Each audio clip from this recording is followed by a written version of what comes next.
আমরা যে শ্রোতা হব, কি হব? শ্রোতা হব। আমাদের কয়েকটি গুণে দরকার আছে না নাই? কি করব? তাফসীর মাহফিলে কি করব? হট্টিগোল করব না চুপ করে শুনবো না মনোযোগ সহকারে শুনবো, কি করব? সেই কথাটা আল্লাহ রাব্বুল আলামিন বললেন, যারা কোরআনের শ্রোতা হবে তাদের এক নম্বর গুণ কি?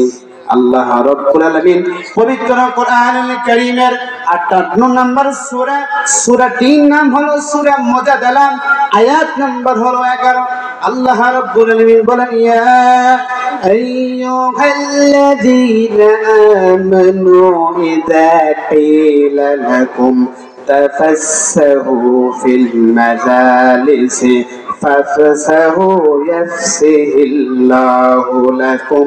জোরে জোরে বলবেন আল্লাহু আকবার।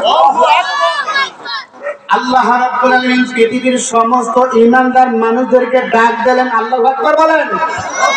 এখন এই কোরআনের আয়াত অনুযায়ী আমরা এখানে যারাই এসেছি তারাই ঈমানদার। কথা বলেন ঠিক না ঠিক? যারাই আমরা এখানে এসেছি তারাই আমরা কি ঈমানদার।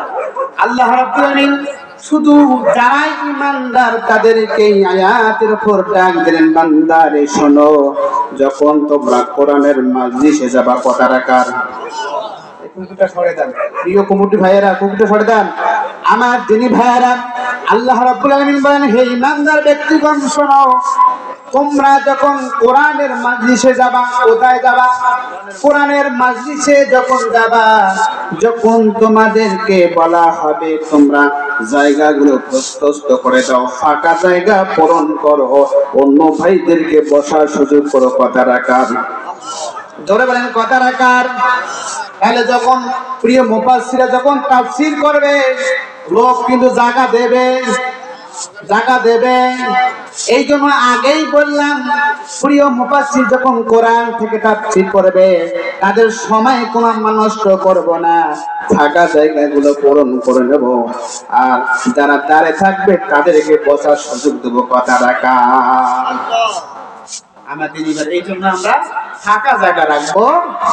সম্মানিত মাননীয় ভাইরা, আল্লাহ রাব্বুল আলামিন বলেন, এবার যারা হবে শ্রোতা, যারা হবে শ্রোতা তাদের 2 নাম্বার কাজ হলো, আল্লাহ রাব্বুল আলামিন 7 নাম্বার সূরা, সূরাটির নাম হলো সূরা আরাফের 204 নম্বর আয়াতে কারিমার ভিতরে সুন্দর করে জানিয়ে দেন, ওয়া ইযা কুরিয়াল কুরআনু ফাসতামিউ লাহু ওয়া আনসিতু লাআল্লাকুম তুরহামুন।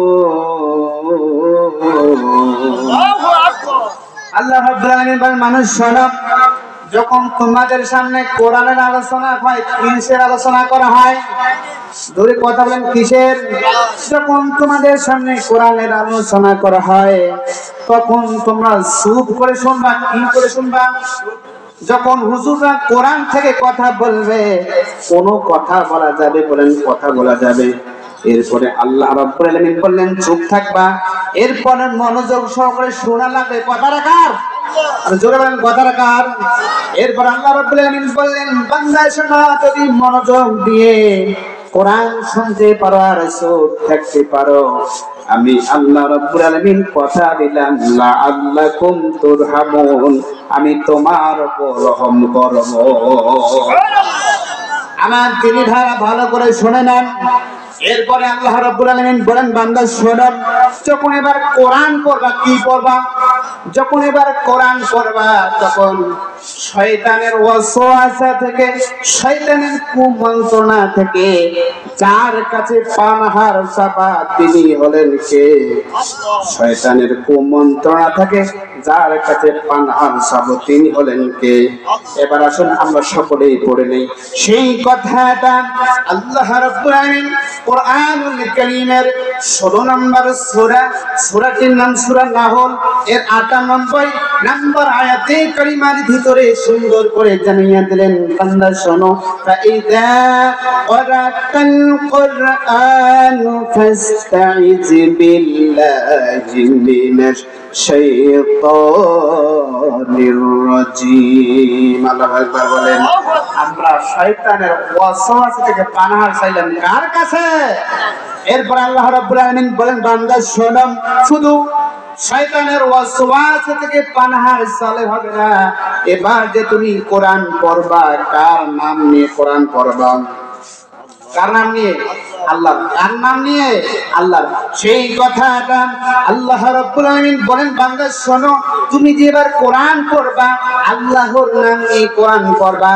সেই কথাটা আল্লাহ রাব্বুল আলামিন 27 নম্বর সূরা, সূরাটির নাম হলো সূরা নামলের 30 নম্বর আয়াত কারিমার ভিতরে জানিয়ে দিলেন।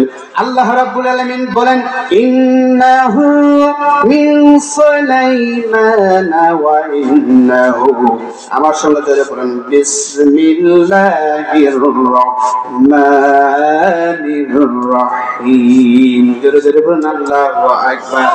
তাহলে আমরা কোরআন শুরু করলাম কার নামে? শয়তান আর আমাদের কি ঠেকাতে পারবে?